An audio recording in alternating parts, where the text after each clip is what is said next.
كنا بنتكلم على المبادئ بتاعة إدارة سلاسل الإمداد والتوريد. تمام. وقلنا إنه من ضمن الحاجات الغريبة إنه إن هي بتركز على العميل. أنا المعلومة اللي عندي أو اللي أعرفه من قبل ما أخش في السبلاي تشين مانجمنت إنه أكتر حاجة بتركز على العميل هو الكاستمر ريليشن شيب مانجمنت أو السي ار ام، ليها نماذج مخصوصة وما إلى ذلك. تمام.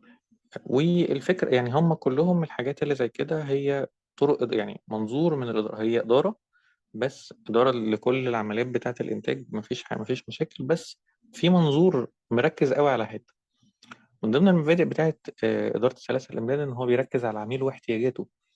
تمام. ليه؟ لأنه العميل هو اللي هيطلب السلعة، اللي هيحصل عليها تعاون، اللي هيحصل عليها شوية حاجات لحد لما توصلها له. فبالتالي لو العميل انت ما ركزتش عليه، يبقى انت مش محتاج تمشي في كل الخطوات دي، الحاجة مش مطلوبة. المبدأ التاني اللي احنا ممكن نتكلم عنه بيميز للإدارة بتاعة سلاسل الإمداد والتوريد هي مبدأ التعاون.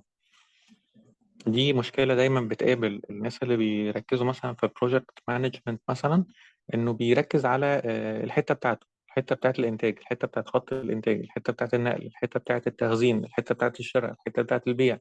وتلاقي الناس بتتخانق مع بعضها في الشركة. الناس بتوع مبادئ إدارة السلاسل الإمداد هو بيدور على إن الكلام ده بيخسره. لو في تضارب في الحاجات، الأهداف بتاعة الشركة، ده بيؤدي إلى إنه المنتج في الآخر بيحصل فيه مشكلة. تمام. المرونة إنه لو حصل مثلا زي ما إحنا قلنا زيادة في العرض، زيادة في الطلب، حصل مشكلة، فلازم السلسلة يحصل فيها بسرعة تعويض للجزء اللي فيه ديفكت أو الجزء اللي فيه مشكلة. المصنع بتاعنا وقع دلوقتي، هجيب المنتج بتاعي او هصنع المنتج بتاعي بره، او عندي خط تاني للانتاج. انا في صيدليه عندي مثلا بنادول نقص، فعندي بدايل باراسيتامول وكده وبتاع، وهشتغل على الحته بتاعت المرونه، واحاول ان انا اجيبه مش من الريسورسز الطبيعيه اللي انا كنت بجيبه منها. تمام. الرؤيه ان لازم هيبقى في فيجن معينه هي اللي انا ماشي وراها. في الغالب الفيجن بتبقى ليها علاقه بتركيز على العميل برضه. تمام، بس بطريقه معينه. تمام، اضافه قيمه للمنتج. في ناس كتيرة تقول لك طب أنا كصيدلية ما بضيفش قيمة للمنتج ده، أنا كل اللي بعمله بجيب الدواء أو بجيب العلبة بخليها عندي. حضرتك دي قيمة، يعني وجود الافيلابيلتي التوفر بتاع الصنف عندك، دي قيمة إضافية للعميل، قيمة إضافية للمنتج. إن المنتج هو كان موجود في المصنع فهو بقى عندك، فالعميل يقدر ياخده من عندك. لما بتضيف كمان دليفري فأنت بتوصله له البيت، فدي قيمة إضافية للمنتج تاني.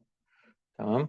فالقيمة الإضافية مش شرط إن أنت تغير في العلبة أو تزود عليها حاجة أو تحط عليها، يعني الإضافة مش شرط تكون تنجبل أو ممسوكة ملموسة. التفكير المنظم، وده طبعا منطقي ومقبول لأن إحنا بنتكلم على سيستم، فكل حاجة لازم تبقى جوه نظام.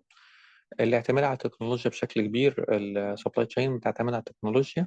من ضمن الأفكار إنه مثلا الشركات اللي بتعمل بنادول أو باراسيتامول لازم الأول قبل ما ينتج كمية كبيرة يبدأ يبص على البيع بتاع الاي ام اس، أو البيع بتاع الصيدليات في مكان معين لو هو هينتج مخصوص لمكان معين. تمام. الاعتماد على التكنولوجيا داخل فيه طبعا السي ار ام، داخل فيه الحاجات اللي هي بتاعت الاونلاين، البيع عن طريق الاونلاين، داخل فيه حاجات كتير. العولمة ده بشكل أساسي.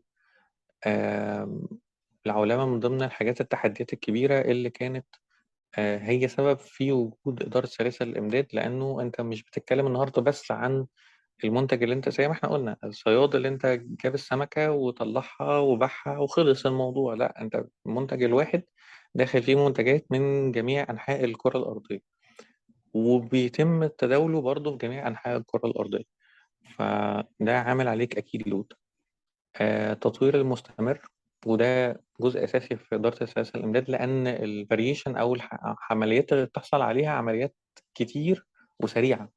يعني زي ما احنا قلنا حصل نقص في السبلاي في حاجة معينة، فأنت لازم تطور الخطة بتاعتك باستمرار عشان تظبط الدنيا.